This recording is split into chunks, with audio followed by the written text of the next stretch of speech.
प्रमाण कमी होईल त्यावेळेला कार्बन डायऑक्साईड हवेमधला वाढू लागेल, कारण वनस्पती कोणता वायू शोषून घेतात?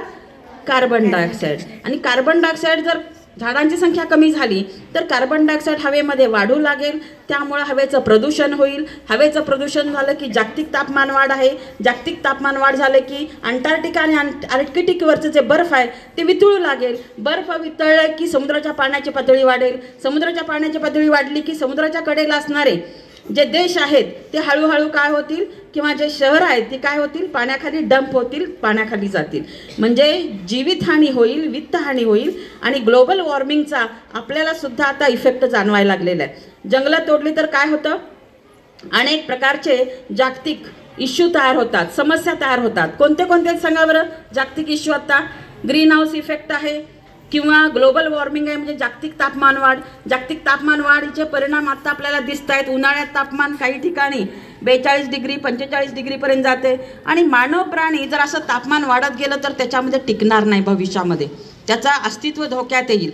म्हणून जंगलं लावणं, झाडं लावणं, त्यांना पाणी घालणं, ते जतन करणं. आमच्या या संस्थेचे संस्थापक सन्माननीय क्रांतीवीर डॉक्टर पद्मभूषण नागनाथांना नायकवडी ह्यांनी अनेक ठिकाणी अनेक झाडं लावली, ती जतन केली.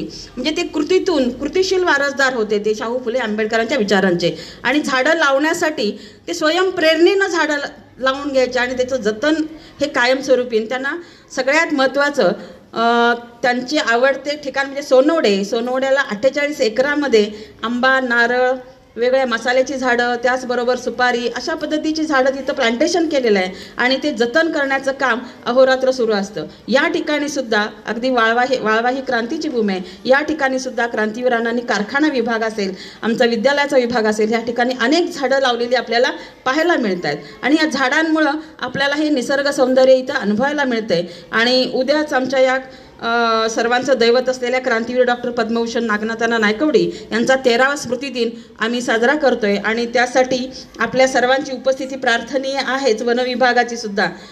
कारण अण्णा वन विभागाशी निगडीत बरेचसे वन आदिवासी असतील, शेतकरी, कामगार, कष्टकरी यांच्यासाठी त्यांनी अनेक संघर्ष आणि चळवळी केलेल्या आहेत. न्याय मिळवून देण्यासाठी प्रयत्न केलेला आहे.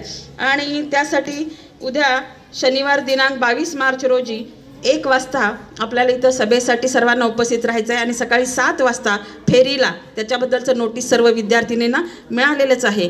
तर वनाचं महत्त्व आपण जाणून घेऊया आणि सर्व विद्यार्थिनींनी मी किमान 5 झाडं लावेन, ती जगवेन अशी आपण शपथ घेऊया.